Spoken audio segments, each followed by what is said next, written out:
Well, I'm Ken Irwin with Wagner Irwin Sheely and Associates, and welcome to the portion of the program called "The Crazy Things That Happen at Work," all taken from actual county government entities. And I've done this for a number of years, and now I'm even getting emails from county officials sharing news stories as recently as this week. This one comes from a county commissioner who says, "The minute I received this from one of our department managers, I thought of you. I would laugh if it weren't 100% true. Feel free to use this any way you wish. Of course, you will never identify the guilty county. You're good at that." Well, well, well. This county commissioner had a report sent to them from one of their department heads. And the question is, how many people does it take to change oil in a county vehicle? Author unknown. In the case of my personal car, the answer is 2. I look up in the upper right-hand corner of the windshield and see the sticker that was placed there telling me the time of the next oil change. It was placed there the last time I changed my oil. I drive my car to Jiffy Lube, drive into the pool pit. I go into the lobby while an individual changes my oil. About 15 minutes later, I go on my way. So the answer is 2. 1 to drive the car to the lube bay and 1 to change the oil. How many people does it take to change oil in a Mayberry County car? In this case, my building inspector's office, it takes, well, let's count them.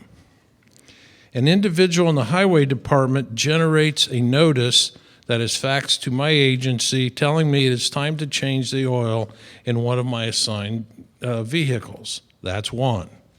My secretary then calls the sheriff's mechanic to schedule an oil change. That's 2.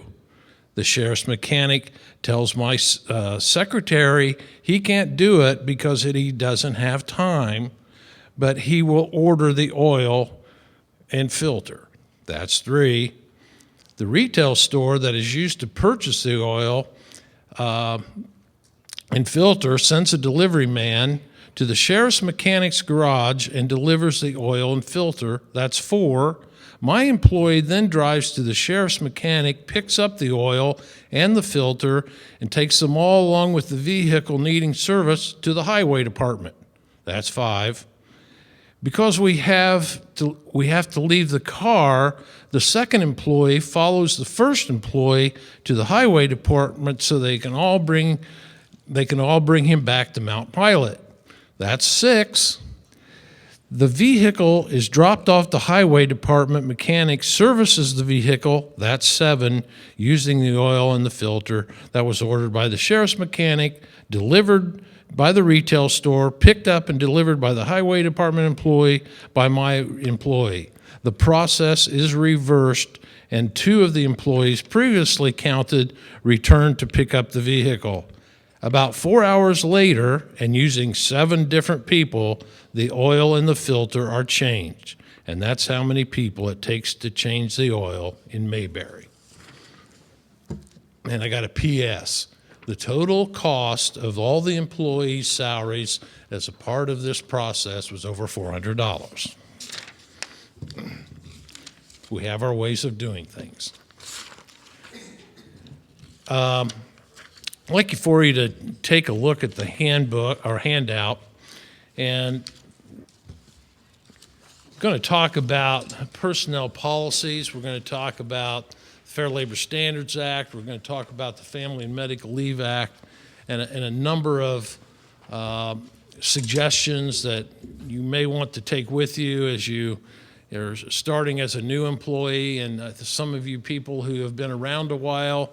And I might mention that there are several people in this room for the newly elected officials or new people coming to office that are very knowledgeable and can be great resources. Melinda is here in the front row. She's from Madison County. She's been the HR director for 2.5 years. Serena's from Hamilton County, and they do an excellent job over there. Queenie is from St. Joe County, and she's been the HR director now for 8 years. Barb Davis in the back is with Johnson County. She's been with the auditor's office, commissioner's office, and knows where all the bodies are buried in Hamilton County. She's a great resource. Kathy here in the second row is the auditor from Du Bois County. And these are people I just know from past experience that they've been through a lot of the issues that we're going to be discussing today. And as you move through your day and have a chance to speak with them, I'd get their numbers and have them on speed dial, particularly if you're new, because some of these things have been addressed by other counties, and county government is unique. It's not like running a private business. It's very different, and people who come to county government and think it's going to be like their private business get their eyes open real quickly. It's just not that way. The beast of Indiana county government, with its various elected officials and departments, is like herding cats. It's very hard to have any kind of standardized personnel policy. It's very difficult to implement standardized job descriptions without that being an assignment of one person.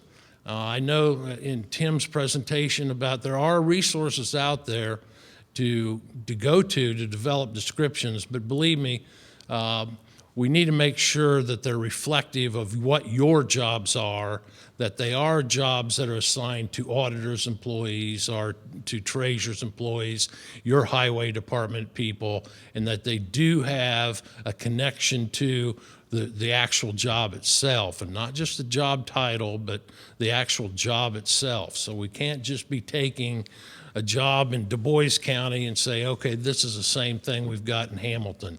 It may be completely different in terms of the assignment of duties and responsibilities, even though the titles may be the same. So just a word of caution as you look at updating those job descriptions. And I can tell you that when nobody's assigned that task, when it's everybody's job, it's nobody's job, and it doesn't get done. And I think that, to Tim's point, is why the answer is it's in process. They're often in process because without an HR person who's assigned to do that task, then it oftentimes doesn't get done, or it takes a long time to get done. I found that, and we don't have that many HR people around the state of Indiana. I'm guessing no more than a dozen to 15 people like Melinda or like Queenie. There's not that many out there. So out of the 92 counties, you may be looking at 15. I know a lot of the counties have people within the auditor's office that are assigned the administration for payroll and benefits, but they're not always versed on the wide range of HR issues that county governments face, and it does become a unique challenge. And I know too often county councils or commissioners will say, well, let's go out and hire a new HR person and that will solve all of our problems. And that is a pipe dream. That is not going to happen. You cannot, in my view, hire someone and then load them up with 20 different things that would take 5 years to do. We want you to write the job descriptions. We want you to do the personnel policies. We want you to take care of all the benefits. We want you to train all of our elected officials on the proper use of these policies. And I mean, that plate gets pretty full, and for one person or two people to do it becomes a real challenge. So that's not a panacea for solving your problems in terms of HR. I do think it takes professionals, and I do think it takes people who are knowledgeable in how county government works. Because one of the things that the pushback you get is, I'm an elected official and nobody's the boss of me. And the county council's not going to tell me what to do. The commissioners aren't going to tell me what to do. And by golly, that HR person ain't going to tell me what to do because they're not even an elected official. So it's a matter of trying to collaborate, and I think emphasize, as Tim has talked about, the need for people to understand that these policies are there to help them. They're there to protect them from their own liability, from the county's liability, and getting sued personally. Now, that sued personally idea kind of strikes home. Whereas if the county gets sued, well, the county's the county, and they'll, get out their big checkbook. But some of these policies are ones that can bring the elected official into the lawsuits that end up coming out of their own pocket or having to defend themselves. So we look at these policies as a means of communicating what your expectations are for the employees when they're hired, and what the terms and conditions of that employment relationship is. Kathy from Du Bois has been through this back and forth for over a year now, and their policy is about done. It was adopted, it's being circulated. We're going to have a powwow with the elected official and department heads soon to go over those policies and a whole series of personnel forms that are there for the department heads to use. So that's a process that takes a while, particularly when you get pushback from some of the people who don't want to participate. My recommendation to you is there's a number of policies that are really set in state and federal law that we as a, quote, employer must be compliant with. And we can't do that just by simply saying, we adopted the FLSA and we're going to follow the FLSA policy and that's done. Or we follow the FMLA and that's done. Well, it's easy to say that. It's another thing to demonstrate how we're going to administer that policy. We don't harass. We have a sexual harassment policy, so there's no sexual harassment in this building. Well, what if there's a complaint? How does it get investigated? What's our affirmative responsibility for dealing with that? And again, there's a couple experts in the room here that can attest to some of these things and the pitfalls that you can run into in some of these investigations. On page 1 of the handout, what you're looking at is an internal checklist that our firm uses whenever we are asked to review a personnel policy to see if the standard policies are there and whether or not they need to be changed or modified in some way. And they're grouped in sections where we've tried to put together policies and the eventual handbooks that, like things, are grouped together. So we start with the use of the handbook. We're an equal opportunity employer. We have E-Verify and authorized alien status, I-9 forms. All that is part of the process of the hiring process that we start as we hire people, and just restating some of these state and federal requirements. Chapter 2, this is the recruitment policy and procedure. From having employment applications, if we're going to do applicant testing, if we're going to do drug screens, that is put right up at the front. If we're going to do pre-employment interviews, we put that right up at the front. Conditional offer of employment. Now, this is to comply with the Americans with Disabilities Act, the ADA, the employment title under ADA. There are certain questions that you cannot ask until you've extended a conditional offer of employment. You can ask those questions once you have a conditional offer in place. For example, you cannot ask medical-related questions on an application. We can use our job descriptions that have the essential functions listed and provide that to applicants, and we can ask them if they can perform the essential functions with or without an accommodation. We can ask questions that are related to the job description. We can ask questions such as, are you currently using any controlled or illegal substances? Yes or no? We can't ask that on a conditional offer questionnaire. And that questionnaire then is the place we start with any kind of red flags.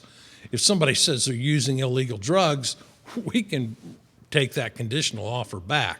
We're not going to move them any further through the hiring process after we see something like that on a response. Or if they say, I can perform X, Y, Z, but I can't perform A, B, C in the job description without an accommodation, then we need to explore whether or not we can accommodate that and whether we can continue with that applicant through the hiring process. So a conditional offer can be, you're going to have to pass a drug screen. You're going to have a CDL. You're going to have a safe driving record. Any number of things that you're going to establish as part of your county policy and your screening policy that people have to have for the job. You have to be certified as a police officer. You have to be able to show that you have a safe driving record. Those kinds of things by job, all jobs not being the same, need to be connected to that conditional offer of employment. Everything comes back fine, and we've decided on who we're going to hire. Then we extend an offer of employment. And here is it's another form where here's the offer of employment. You're being hired into this job with this rate of pay.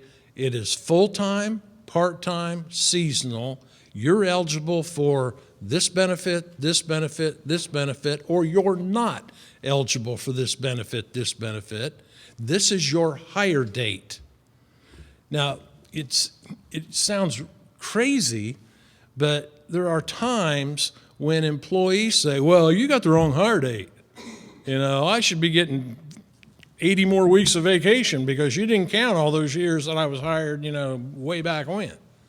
I came in as a part-time employee, and I, Craig, you remember, you're at the commissioners meeting. They made me full-time, and they went and voted, and nobody wrote anything down, but they all nodded and chewed and said, yeah, you're full-time, and that never got counted. That never got documented. That was never communicated in writing that this is your hire date.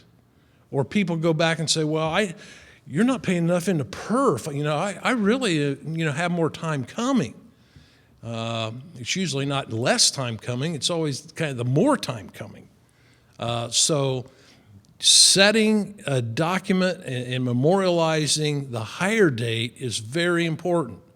It also communicates whether or not you are full-time or part-time and how you're treated under your county benefits.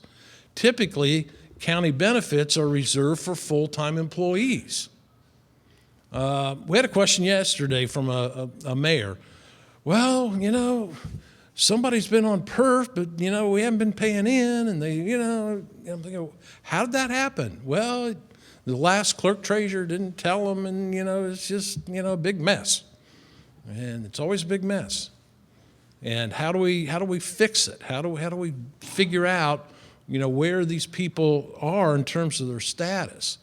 It sure simplifies things if we hand someone an offer of employment that details their job, their responsibilities, what that job is, and that they sign and acknowledge that offer of employment. So any change in job status, and it's on the form, it's going to be communicated in writing.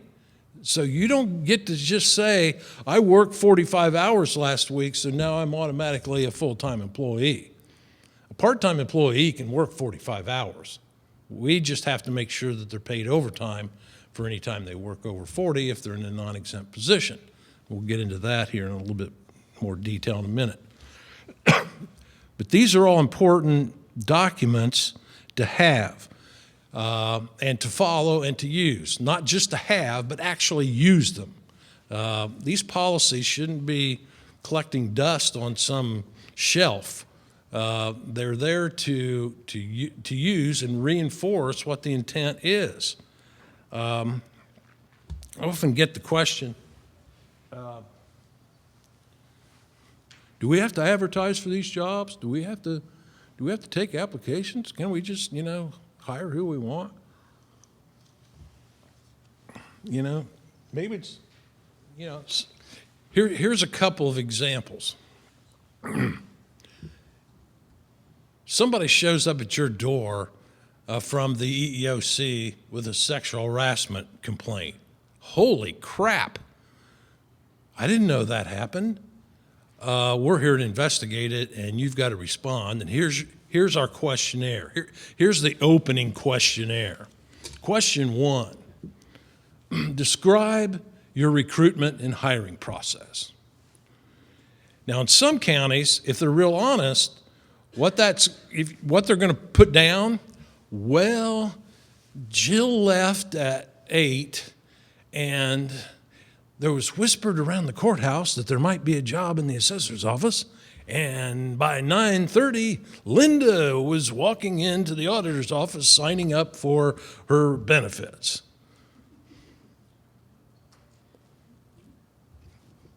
Or, which would be better? Our hiring process includes having standardized job descriptions, having standardized job descriptions that are used for hiring. They're posted, and they're posted for a period of time where anybody can come in and make an application.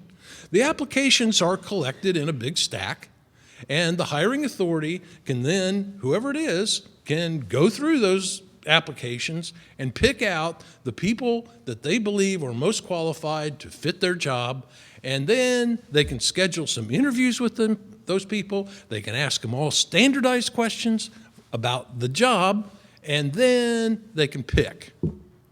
Now, do you think that might be a better response on that questionnaire from the EEOC that's already starting out with an investigation of your personnel policies and practice? Or is it better just say, we hire who we want, do what we want, nobody's the boss of me?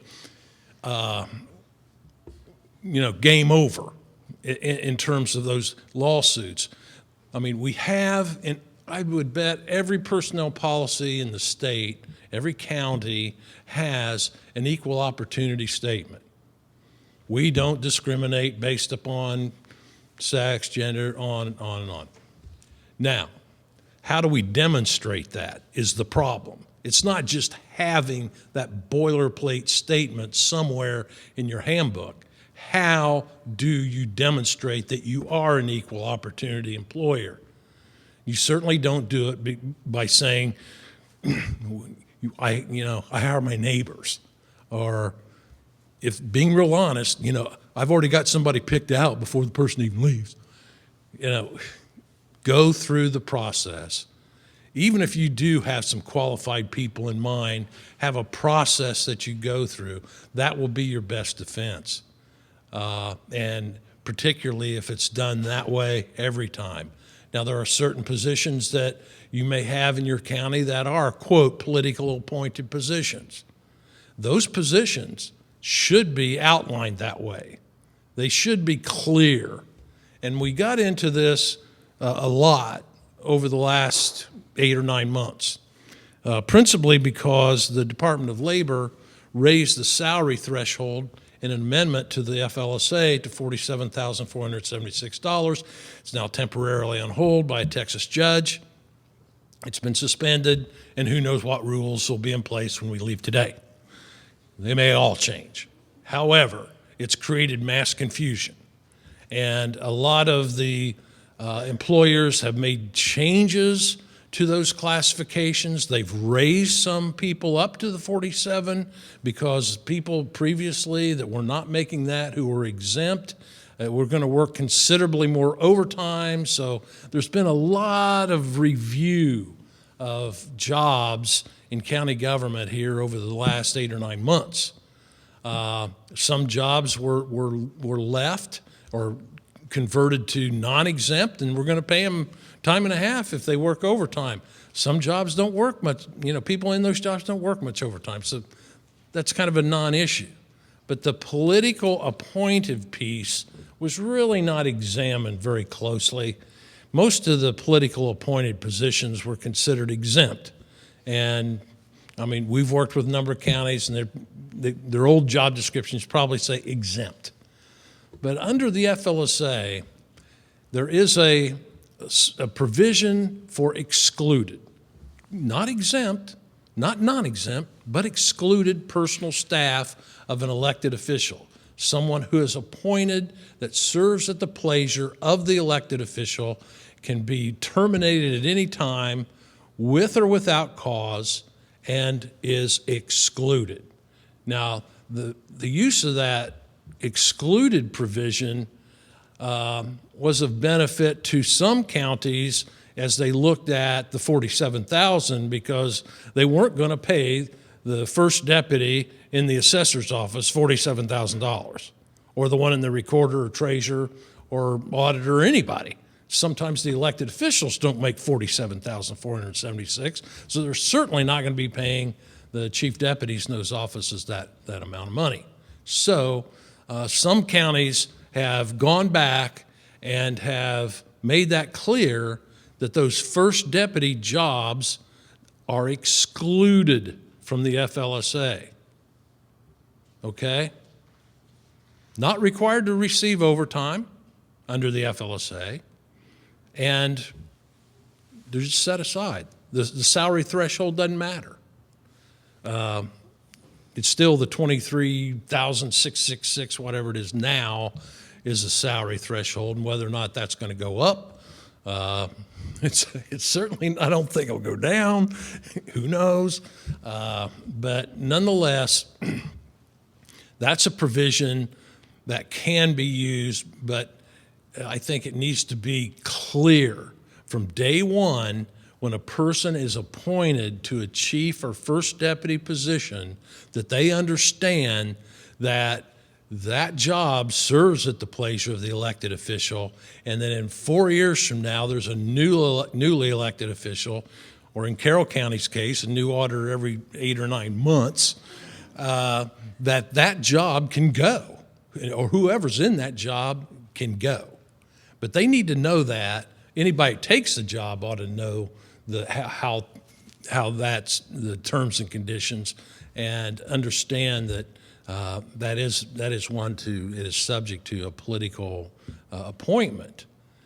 Now, those jobs don't go very deep, and the ones that we have asked our attorney, Tony Overholt, to look at, and he's issued a legal opinion this past summer, are really those that are connected to the Indiana Code, where there is a direct connection to the elected official having authority for a first or chief deputy.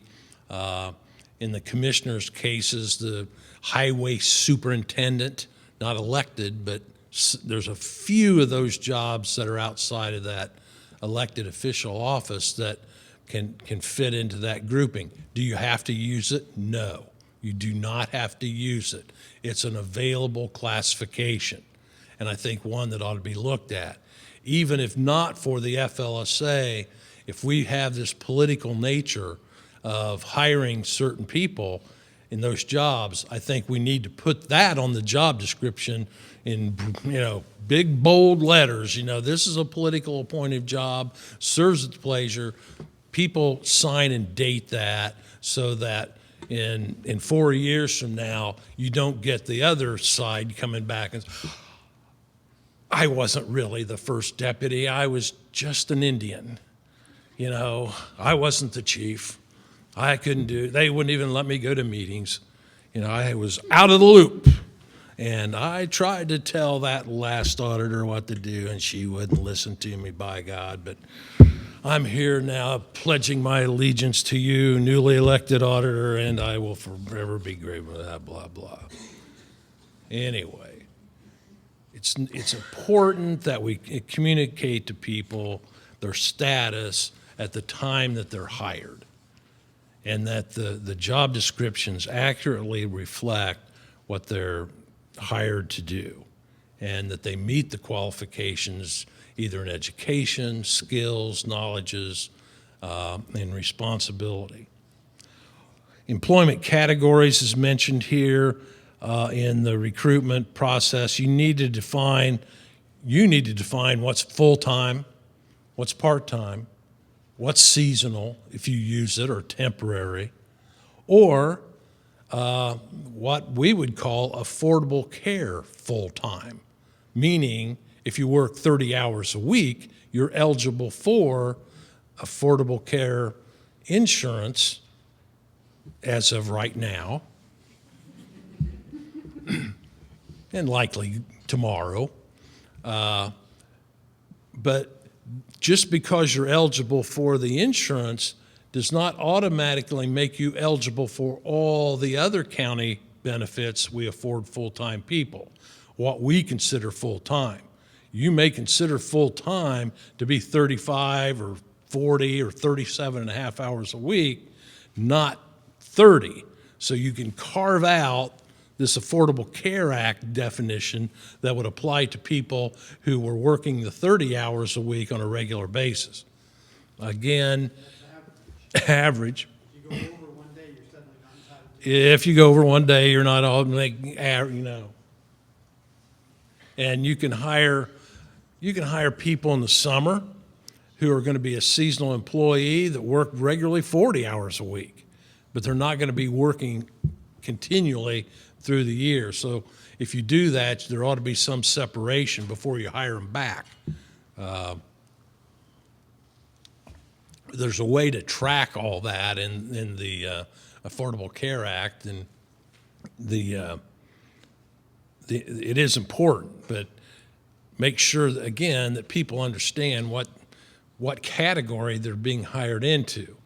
Most of the counties are going with like part-time is 29 hours or 28, something under the 30 that gives you a little cushion in terms of what your definition is as opposed to what the requirement is under the Affordable Care Act. Introductory period or probationary period. You had some questions on that earlier. Most employers have this an introductory period where it's there to see if people are going to be able to perform the work and to do it successfully. The provision here is different for merit police officers. Theirs is a year. So in county policies, that needs to be carved out for them. Nobody else, but they're a year, and they have to be certified through the academy within that year. So that's one little carve out. Most of these probationary periods or introductory periods are like 60 to 90 days. Now, if somebody's not working out in that period, you can also have a provision in your policy that it can be extended. It's not hard and fast that, oh, I made it. I'm through the probation introductory period. Now you can't do anything to me. I'm bulletproof. No. I mean, you need to know when that date's rolling around, but it's there and intended to see if people are going to be able to work out. Several of you have an introductory or higher end amount of pay, so it connects to that. The higher end is so much an hour, and then you get a bump after the introductory period. So there's a clear step that shows that you're progressing in that hiring process and eligible for that full-time base salary. So were there some other questions on the introductory or probationary period that you wanted to address that I haven't touched on? Yes. How hard is it to, let that person go in that probationary period of time? Pardon? How hard is it to let them go if things aren't working out? I think by having the policy, it makes it easier. You've communicated it to them when they were hired, that we're going to be looking during this 90-day period to see if that's on that offer of employment. And you make it clear right there so that it doesn't come as a surprise. None of this stuff should ever come to a surprise to an employee that is going to be let go. I mean, really. You should be documenting these things as you go along, but I think it becomes a little easier if you're transparent about this.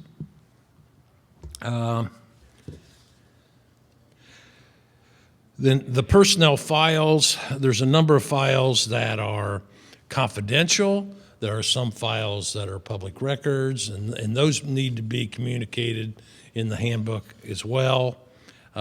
Employees are entitled to anything having to do with their employment that's in any of those files. Outside employment, conflict of interest. Again, if people have those instances where there is a conflict, that's another state law, conflict of interest. They need to file a form with the clerk of the courts in your county, preferably copies to the auditor and State Board of Accounts and the local newspaper, whoever. But they need to have a conflict of interest statement on file. Outside employment is another area that I think you as the employer want to be well aware of any outside employment obligations that your employees have, particularly the full-time people. If it's disrupting or if it is in a job that is going to reflect poorly on the county, something you may want to look at. Particularly people in security jobs that need to have some releases out here from Walmart or wherever if a police officer is going to be hired into some of these outside agencies, that there is this liability that is passed on to that private sector employer, that you're not assuming that as a county when they're working on these second jobs. Outside employment also comes into play in the Family and Medical Leave Act policies, workers' comp policies. We suggest statements in there that says if you're out on FMLA for your own serious illness or injury, you shouldn't be working an outside job, okay? What I didn't say was that if you're on FMLA to take care of a sick child or a parent, a military member, you have to give up your outside job.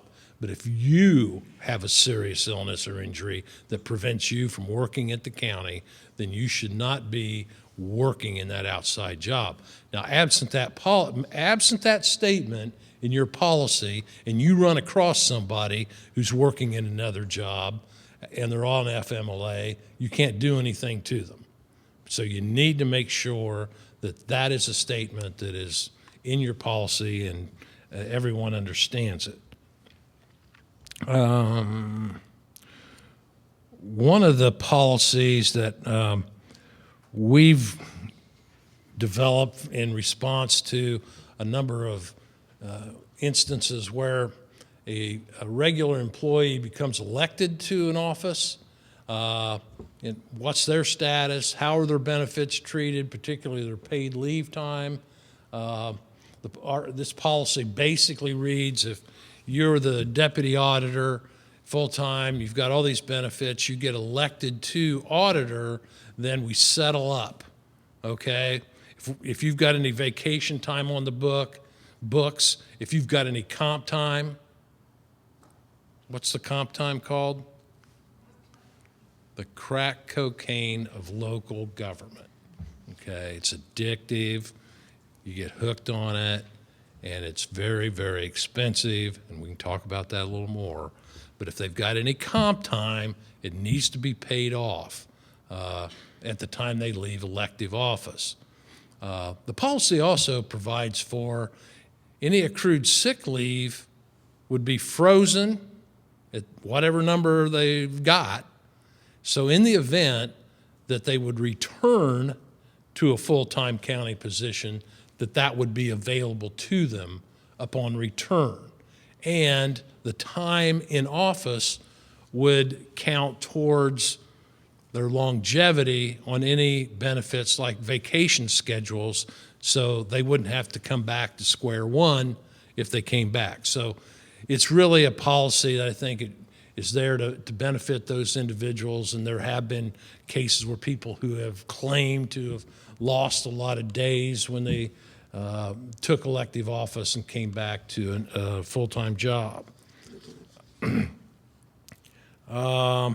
Retirement, nepotism, again, state statutes that we need to make those statements within the policy itself. Chapter 3, this chapter is, this and chapter 4 is the nightmare. This is what we go over time and again. And it sounds simple, but it's not. Under the Fair Labor Standards Act, we as an employer have to define, it's not a suggestion, we have to define what the normal work week is, what the work hours are, define the meal period. Again, is the lunch period paid or is it unpaid? Or I don't know. It's just the way we've always done it. And some do, some don't. Now, I'm not going to pick on Madison County just because Melinda's here. But they had a knock on the door a few years ago from the Department of Labor. And they were there to investigate a back pay claim for people not receiving overtime. This complaint essentially boiled down to 6 or so employees. Not a big deal. Well, those 6 employees happened to be full-time jailers who were also working part-time at the community corrections facility as security people. They were not bringing their time together and counting all hours worked for the purposes of calculating overtime. Those hours over 40 in a work week have to be paid at time and a half. That was not happening. In fact, I don't think the sheriff at that time knew that some of them were even working over there. Again, back to knowing what's going on within your own county government itself. Well, some of the commissioners and council wanted to argue, that's not a problem. You know, that's the courts. Let them worry about it. You know, we don't have any control over them anyway. You know, tell her to go flip. Well, she didn't go flip. She about flipped out. She came back, said, okay, if there's a problem there must be one with the auditor, the treasurer, the commissioners. We'll just do a full-blown audit of the whole county.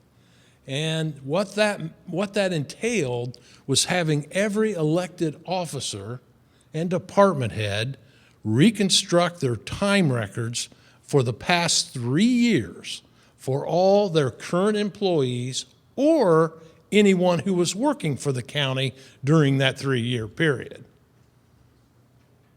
What time records? I mean, sometimes timesheets, sometimes that's like saying you have cancer.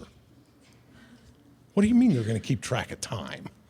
You know, we're just like the corner grocery store. People come and go and do what they want. No. Timekeeping is required under the FLSA. It's not a suggestion. Again, it's been our policy as a firm to take verbatim from the FLSA and put it right in the handbook. Okay? This is what we have to do to comply. And we don't want to become that county that gets investigated for noncompliance. So we're there to comply. Well, this investigator proceeded to interview all the elected officials in individual meetings. The commissioner's counsel and the attorney hired us to coordinate this and to try to be an intermediary between them and her. And some of these interviews were fascinating. What's the work hours? I don't know, whatever it says on the front door. Do you have a lunch hour? Yeah, well, yeah. When is it? Well, sometime during the middle of the day. Is it paid or unpaid? That question alone, asking about 28 different elected officials, got about 35 different answers. You know, I don't know. Half of it's paid, I think. What are they doing across the hall? Oh, I don't know. Wasn't real clear.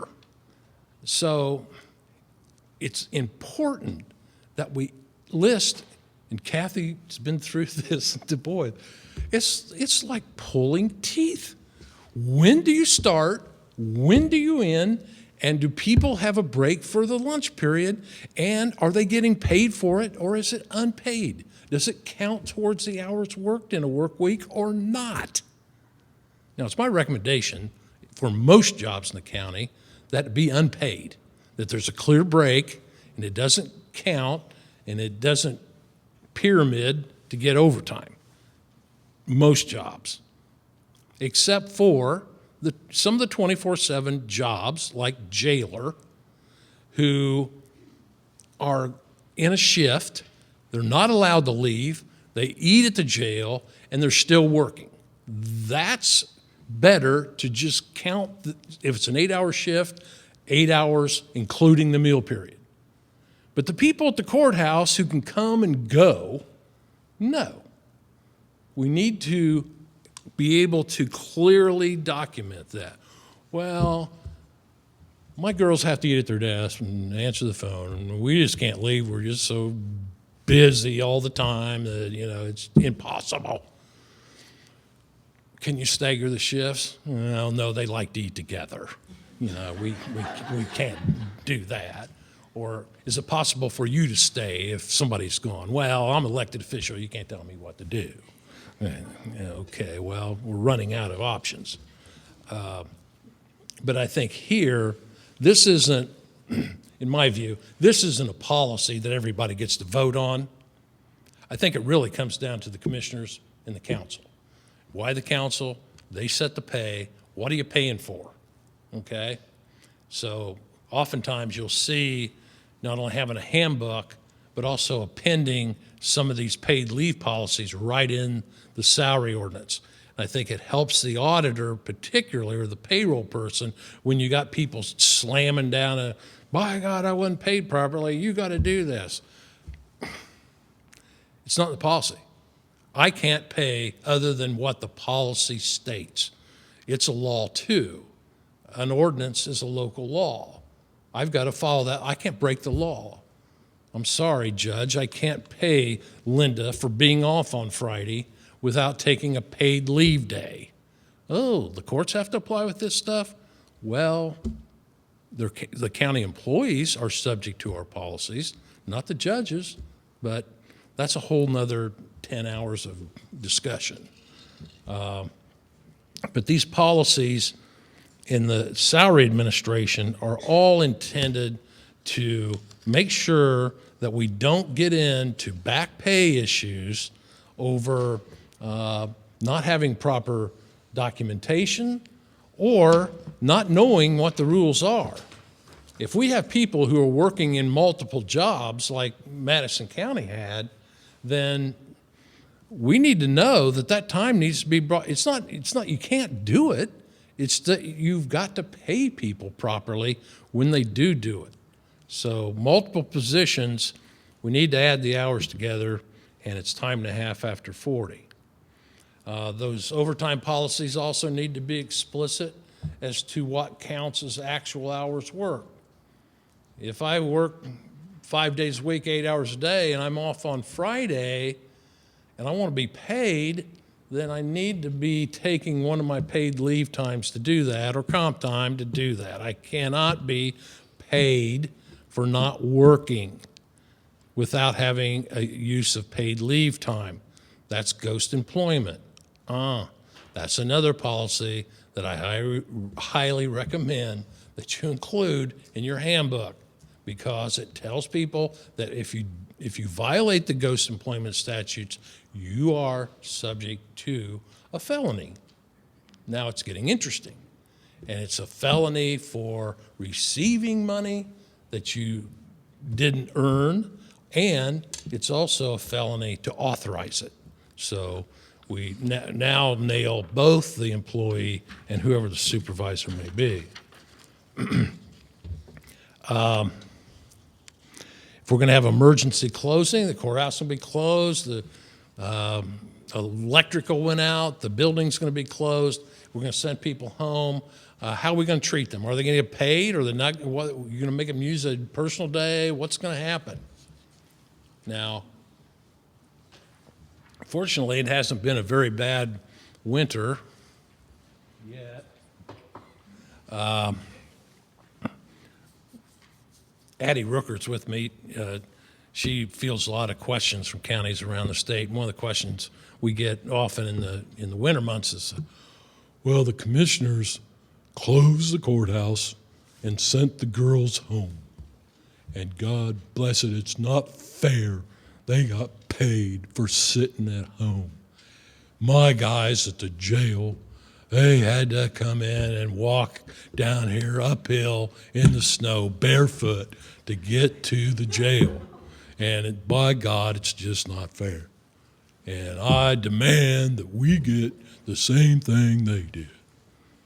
And the commissioners panic. Isn't it against the law not to pay the jailers? No.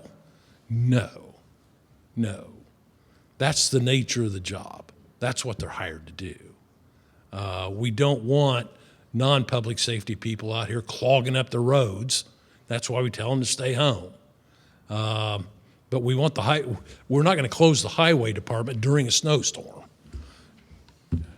We're not going to close the jail because of a snowstorm, hopefully. But even if we close the jail, we're going to be working those people because they're going to be transferred someplace else. But we need to be clear on that emergency closing policy as to how people are going to be treated in the event that there is a closing. So it could be in the summertime. A building, the air goes out at the health department. We send them home. Does that mean we're going to go to the courthouse and send everybody home too, where they're not affected? No. So we need to make sure that that's clear and understood, and it's much easier to have the policy in place and have thought it through before these things happen than in the middle of them, because then you're going to get all kinds of opinions about what's proper at the moment, which may be something you don't want to live with forever. Chapter 4 in our personnel policies, excuse me, covers all of the benefits that we provide our employees. So vacation schedules, holiday schedules, sick leave, You can have a sick leave bank or personal days. Then you've got the Family and Medical Leave Act, family and medical, or the military family leave. You've got ADA that are all part of these benefits, and and they're all federally regulated. And the challenge here with these three is the interplay with your other paid leave policies. How do they come into play? Now, we have this, I think, big misnomer that I don't start on FMLA until I burn up everything I've got. No, that's not true. Well, that's the way they do it at my husband's place of work. You work for the county. They may do a lot of things over there, and some may be right, some may be wrong, but just because they're doing it someplace down the street doesn't mean that's our policy. Under the FMLA, if you, the employer, gain knowledge that an employee is gone for an FMLA qualifying event, then we, the employer, need to trigger the FMLA.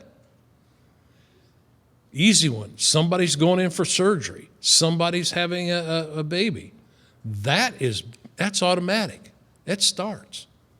If somebody's in an accident this afternoon and is being taken to the hospital and, no, we're not going to jump in the ambulance and start having to fill out paper, but we're going to notify their emergency contact person and get that going.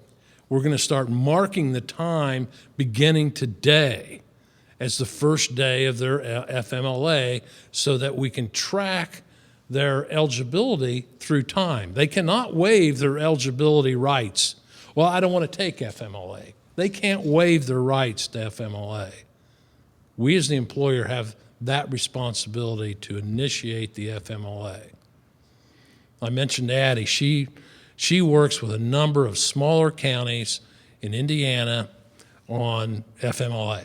As these things pop up, and FMLA isn't every week.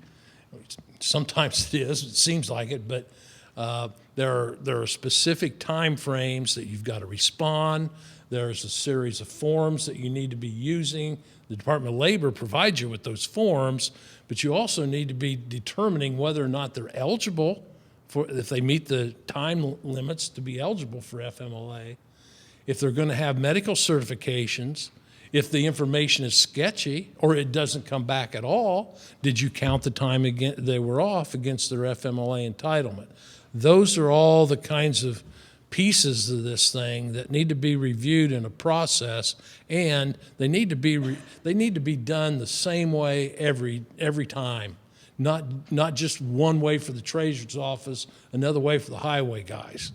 The FMLA is a standardized policy that, in my opinion, needs to be followed the same way throughout the county. Again, it's not a suggestion. And by the way, the Department of Labor is the agency is responsible for investigating FMLA complaints. So in Madison County, well, she was there talking about their back pay. Oh, by the way, have you had anybody on FMLA? Why are you asking? Well, we enforce that. Okay. No, we don't. We know how to do that. So. Now, another county, and it wasn't Madison County, called a year ago, and the FMLA's been around since 93. We've never had anybody in our county on FMLA.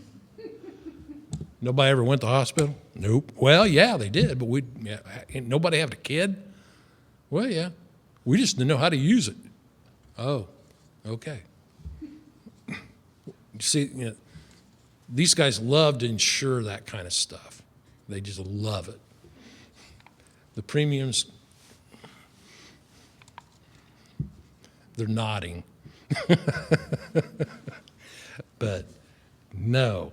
And you'll find that in a handbook, this FMLA policy will be the longest in pages of anything else in the handbook.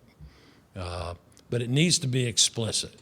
and you need to make sure that it's being followed, not some of the time, but all the time. The rest of the benefits, standard workers' comp, your military leave policies somewhat regulated. You can have leave of absence of out pay. You don't have to, but these are just policies that you normally find in some form in most handbooks. Number 5 is working conditions. Back to some of the OSHA requirements here: safety, bloodborne pathogens, lactation support, state rule. Got to have the policy. Got to have the procedure. Smoking regulated.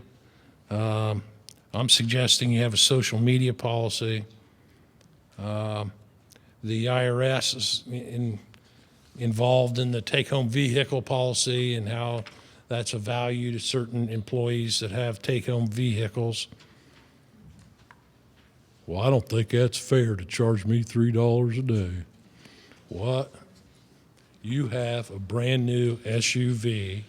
The county furnishes the gas. The county furnishes the insurance. And you get to take that home and use it, and $3 a day because they're public safety people. Now, the sheriff's cars are excluded, okay. But it's where you get into the highway department that you get the question. Because they're public safety. I had one highway superintendent argue till he was blue in the face. I said, "Uncle, here is the name of the agent assigned to Indiana. She works out of Columbus. You call her." Of course, I'd already called her, not with their county name, but just to make sure I kind of knew what she was going to say.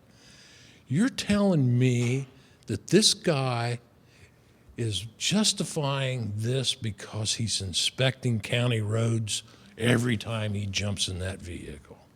That's what he's telling me. The same roads every day that lead right back to his house.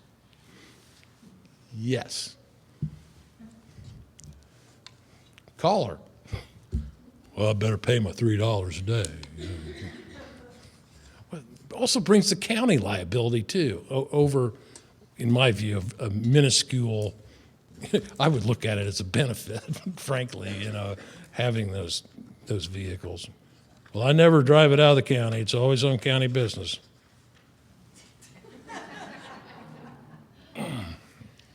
And I've got a bridge to sell you.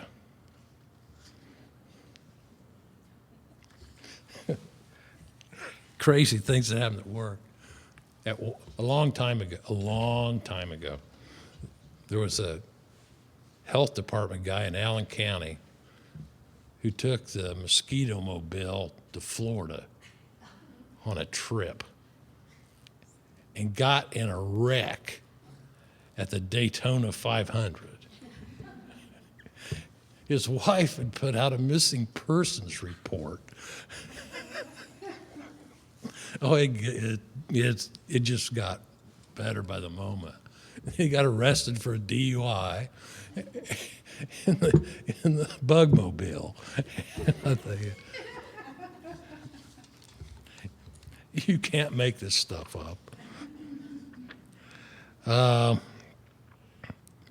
County credit cards. We've got an expert in the front row. Internal controls policies all need to be a part of your handbook. It might be a good idea to have some personal conduct items in there, particularly if we're going to be having some expectations like attendance. Yeah, you kind of have to show up. And what happens if you commit a felony? We don't want you taking gifts or gratuities or committing ghost employment. We don't want you being violent at work. just some basics here. And then a problem resolution section. If, people find something in the policy that they think needs to be corrected, then there's a way to do that. These are the kinds of things that we look for in a personnel policy. You may have some or all of them, but these things are always a work in progress. There's always something changing. There's always a new rule or law. There's always a new incident. In some of these policies, we could put photographs of employees in the handbook because this came about because of Joe. Joe's the guy who the commissioner said could come back to work after being gone for 2 years and get all of his time counted that he'd worked 18 years before that. That's the Joe policy, okay? But you sure you want to do that? Well, yeah, he's a good guy. And he didn't hurt you. Why are you trying to ask me questions, auditor? You're just the auditor. Okay. Nobody's the boss of me. Fair Labor Standards Act, I've touched on this. It's still in limbo, but the Department of Labor did appeal the ruling of that judge over the 47,000 threshold. But regardless of where it goes, there are still the basics that you need to make sure are part of your handbook, part of your policies, and part of your practices. On page 5, I've provided an FLSA compliance checklist defining the work week, work hours, the timekeeping, work time restricted, and then the definitions of excluded, exempt, and non-exempt, and making sure that that is listed in a couple places. It should be on every job description that you have. There should be a standard FLSA status classification listed on every job description that you have. It also, in my view, needs to be in the salary ordinance. Let's connect the dots here. Salary, job title, FLSA status, right there, adopted by the council so that we know what the treatment is for each position respective of overtime. And thirdly, in the handbook. So we've got it basically in 3 places. And the employees will be signing acknowledgement forms that they have received the handbook. It's got that in it, as well as they're signing their job description that also has the FLSA status on it. So we connect, so people don't come back and say, I wasn't paid properly. Well, let's take a look what the policy says, how you're classified, and what your time records look like, okay? Now, sometimes in just doing a review, you may find some things that you didn't know were happening. Like there were some people working in the jail who were also working dispatch and weren't being paid properly. It's not good to just jump in the closet and lock the door. It's not happening. If you find those deficiencies, it's best to go fix them. Go back and fix them and acknowledge that and rewrite your policies if you need to reflect what we need to be compliant with the FLSA. Addie spent a good portion of last summer for one county going back and doing that very thing, got the employees to sign off, they got a back paycheck, and knock on wood, 2 years goes by and we're not going to get sued. Brown County, which you've been working with, bless your heart. Is that in Indiana? Brown County, yeah, Nashville. Oh. And, I've only said that on a couple of meetings, but one of the questions that has come up, is you have a county office who, say there's 3 or 4 people in that office, one individual has to stay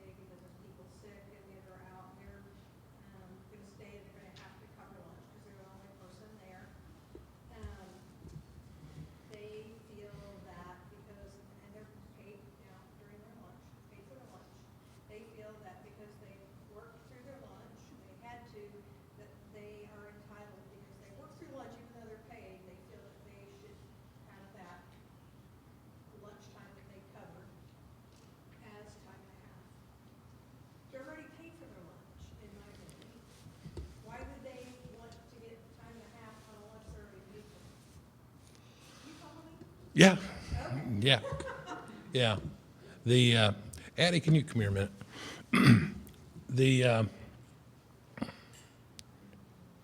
The rule is we only have to pay for actual hours worked. So whatever that may be. Would you be so kind and give me some more water?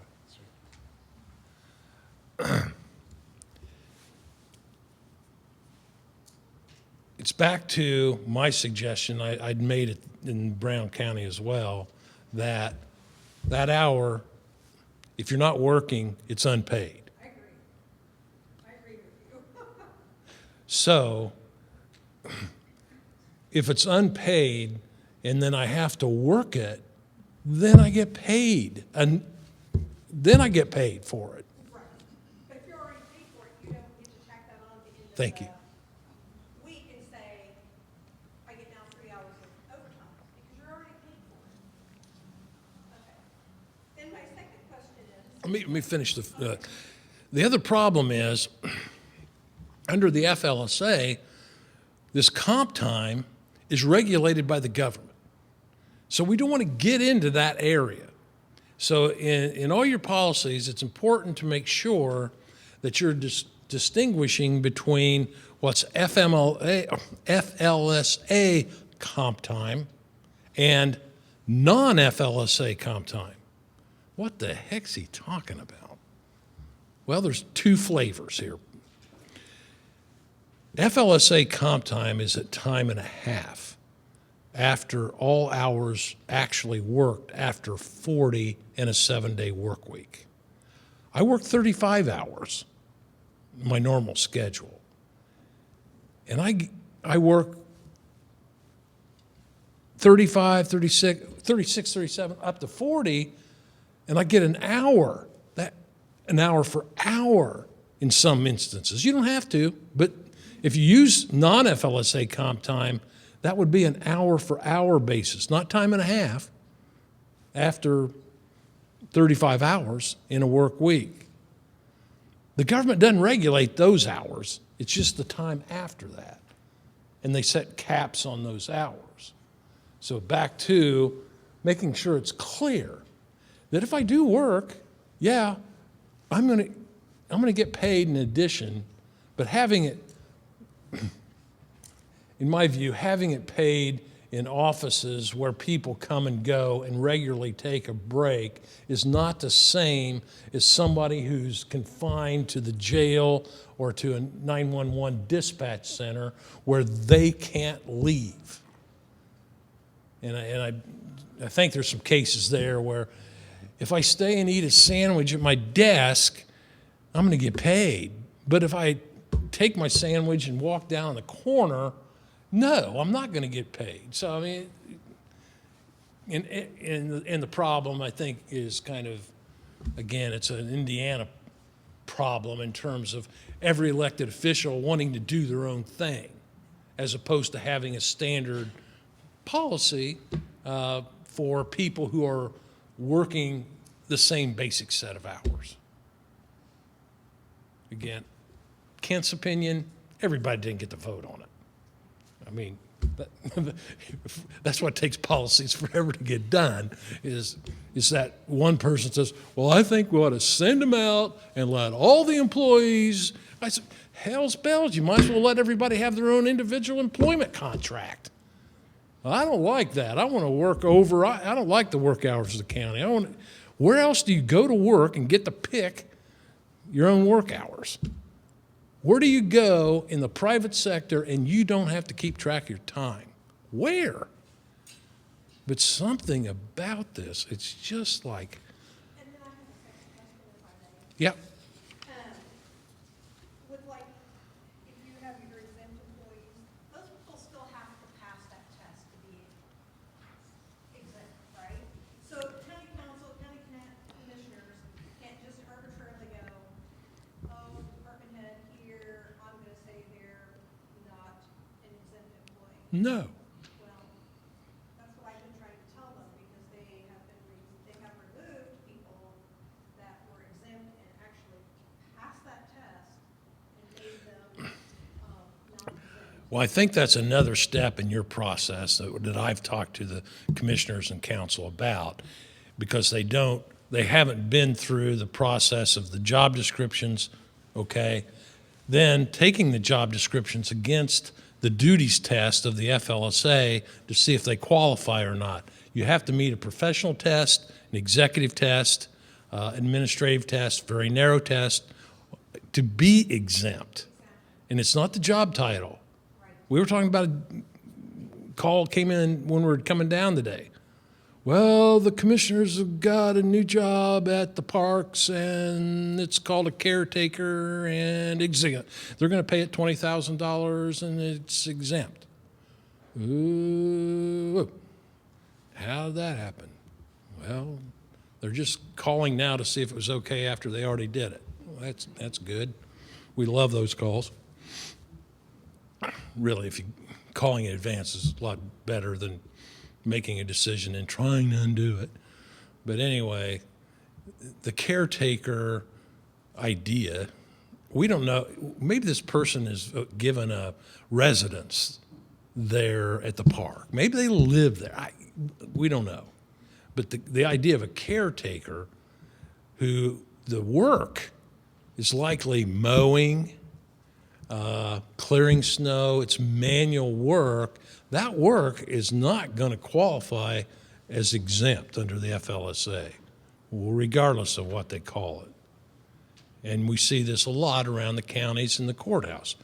We've got a building superintendent. He gets appointed every year. What does he do? He picks up the trash, he waxes the floors, he clears the sidewalks. That title doesn't make that person exempt. It's the duties. So we can't just dress up a fancy title and say, okay, plaster that exempt on there, because we're most likely going to be, again, looking at some kind of a back pay claim for overtime in the event that they work overtime. At the same time, if a person holds a job where they are supervisory, they're hired as supervisors, and that's what they don't do any of the manual stuff, or if they do, it's incidental to their primary duties, then they're exempt.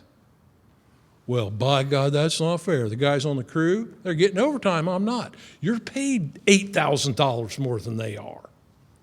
Well, I want to be treated like an Indian when it's, convenient to be like an Indian, but I want to be a chief when I'm, walking around town, telling people what I do. And we're involved right now with a county over that very question, over whether or not the job is exempt or non-exempt based upon the supervisory functions. And I think in this case, it's clear that these jobs are. They're prevented under a union contract from doing manual labor of the people that are in the truck driver and the operator job. They don't do that work. They are there to supervise. Some of them they're not doing manual labor. You can tell they're more like me. They're not going to be capable of doing all those jobs. But it's a way of, the county's already paid these claims for people who file lawsuits, so we're going to file one and take our chances. And we find a lawyer who'll do it because they're going to get all their legal fees paid for under the FLSA because it's mandatory. The checklist, again, making sure that the job descriptions are expressing the status, they're tied into your policies. The timekeeping systems are there to verify the actual work being done. I've got a quick FLSA quiz here. Covered a lot of this already. Number one, longevity pay or other extra pay, such as performance bonuses on call, shift differentials need not be added to the straight time hourly rate when calculating overtime. What? False. Clearly false. It all has to be all remuneration. Number 2, the FLSA requires that non-exempt employees be paid at the rate of time and a half for all time worked over 8 hours in a work day. False. It's after 40 hours in a work week. Again, that's not how they do it at my husband's job. He may be in a union. This is one of the first things that they negotiate is after 8 hours, not 40, 8. Number 3, a full-time jailer, sheriff's department works 40 hours in a work week, same week, 12 hours at security center and community corrections. This sounds familiar.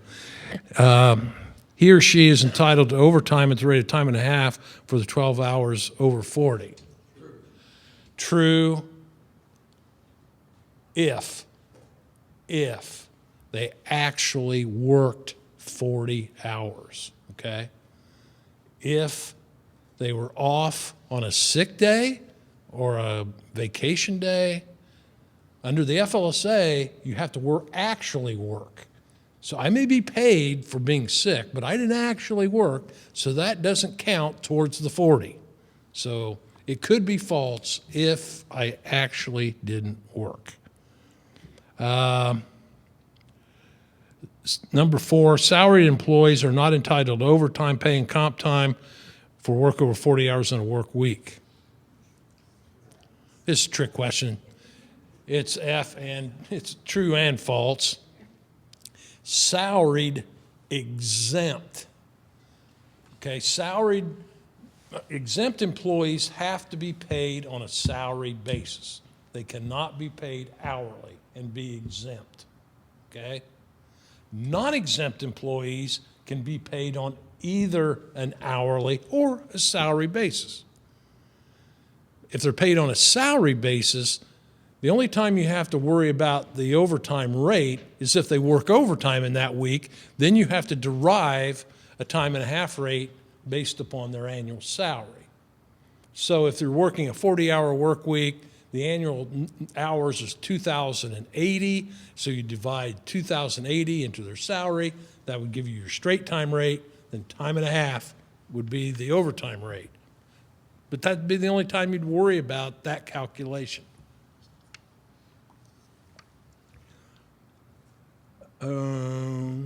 Like elected officials, chief deputies are not required to keep time records of hours worked and are free to come and go as they please and wander the land just like a wild dog.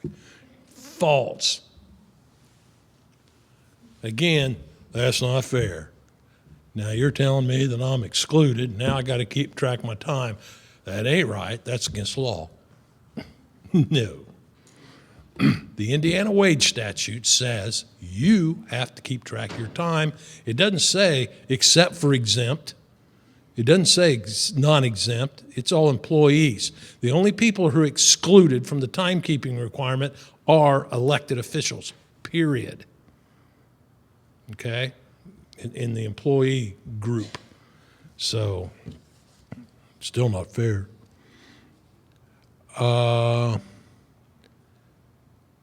Let's see. Employees have sole discretion in deciding when they take their comp time. That's false. You can schedule it off. This is one of the few unanimous Supreme Court decisions we've seen in recent memory, and probably one of the last you're going to see in the near future. It came out of Texas. The sheriff said, you guys can't all take off at the same time. Well, we can. It's our comp time. We can take off when we want to. We're all going hunting. Nope, you're not. Lawsuit ends up Supreme Court. If it affects our schedules or the business needs, then we can say no. The Indiana timekeeping, ghost employment, and wage statutes do not apply to court employees or chief deputies or sheriff department employees. False. No, not everybody in the state will agree with you on that. Number 8, canine officers in the sheriff's department are not entitled to any additional compensation for the care, grooming, and training of the dog during non-duty hours. False. Please, let me have a dog. I'll take care of it. You won't have to pay me anything. Wrong. Average about a half an hour unless they keep a log. And that's 365 days a year, unless the dog's kenneled. Number 9, the FLSA requires employees to maintain timekeeping records. This is true. And number 10, under the FLSA, paid vacation, holiday, sick, and personal leave hours must be counted as hours worked in a work week when calculating overtime at time and a half. This is false. This is false. Now, can you have a policy that does? Yes. The FLSA sets a floor, not a ceiling. It's like the minimum wage. You can pay more than $7.25 an hour. You can count, and a lot of counties do count paid holidays as time worked. That's, again, born out of probably a couple employees' names at the highway department who got called in during a storm and over Thanksgiving weekend, and they weren't going to get time and a half for Saturday if we didn't count those holidays as time worked. So we're going to count holidays as time worked. That's a choice. You don't have to. That's a choice. Okay. How are we on time?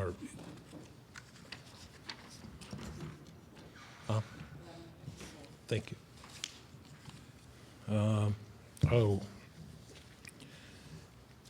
And here's something for your benefit that you can take with you, and you can show people, tell them that this is not a suggestion. This is directly from the FLSA. These are the timekeeping requirements. Number 3, total hours worked each work day and each work week. So it's important that we define what that is, as well as the work week, but this is, again, it's not a suggestion. Well, I'm exempt. That just says non-exempt. Well, the Indiana timekeeping requirements say the State Board of Accounts are required that records be maintained showing which hours were worked each day by officers and employees. It doesn't say except for the chief deputy sheriff or except for, no, it's all employees. And then the infamous Indiana Ghost Employment statute that talks about we can only pay people for actually working assigned duties of their job. Assigned duties for the park department is not working on the mayor's rental properties during the day and being paid by the city, using city equipment and supplies and tools.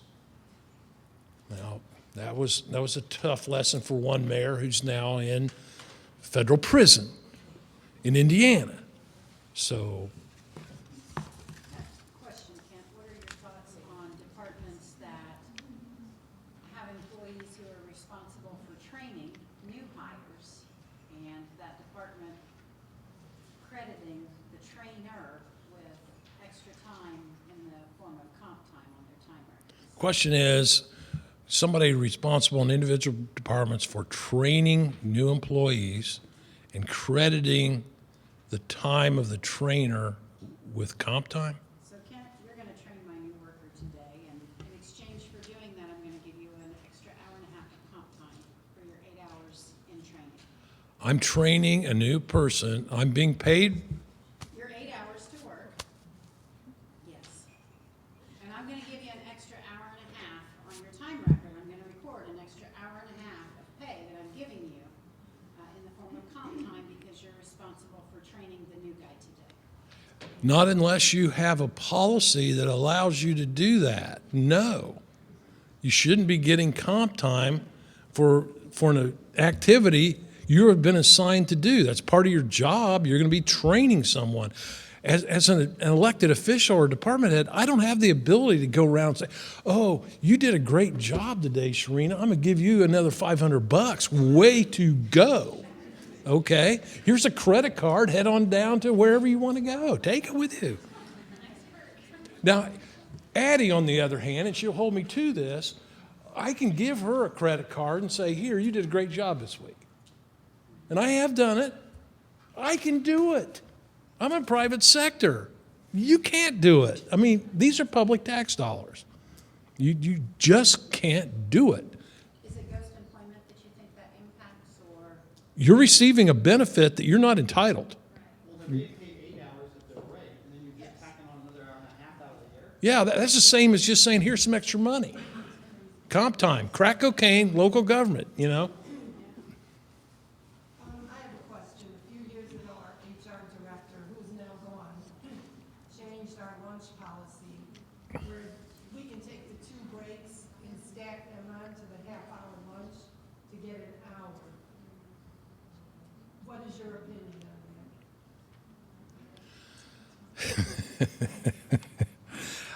on that? First off, we don't have to give breaks at all. We don't have to give a lunch hour. I mean, it's folklore that we have to, but we don't have to. Certain jobs are regulated by time, but I don't see any airline pilots in here, or crew members. No. I think the policy needs to be clear on what's paid and not. But having this loosey-goosey, tacking this on, or I can save it to the end of the day, or I can save it until the end of the week. I didn't take any of my breaks all week, so I'm taking off Friday afternoon. BS. No, you're not. No, you're not. Some of this goes back to who's in charge. And not picking on anybody. It's just some supervisors don't want to be in charge or deliver news that they are going to get some pushback from. It's one thing to have the policy. It's the other thing for the managers to manage and to follow those policies. But believe me, in courthouses throughout this state, there's a lot of experts about what's going on across the hall. And they're more than happy to point those inconsistencies out and will be using that in their lawsuit or complaint where they're saying, they did it, I get to do it. And they'll always pick and go for those people. It's the, I've got a long institutional memory. 20 years ago in my county, the county council was talking about having a timekeeping system. Holy moly, this was like, you've all got cancer. And this deputy stands up before the council that day and says, that's a slap in the face to every county employee here. Yay! And you just don't trust us. Well, fast forward last year. That same guy was arrested for stealing ammunition out of the sheriff's department and selling it, and he was convicted. Now, sometimes we don't trust people. Maybe we ought to keep track of time. But only in this, I don't know. It just seems like it's only in county government that you see these things. I know it happens other places, but I'm closer to that. And I do know that, 95% of our workers come to work and do a good job every day, but believe me, we get the calls. We don't get those. Say, these job descriptions are working just fine. Everybody is having a good day today, and we got a lot of work done. Can't we just want you and Addie to know that? No, we get, you're not going to believe what our GD sheriff did today. My God. Which is usually followed by, I bet this doesn't happen anyplace else, does it? Believe me, it happens everywhere. Thank you very much.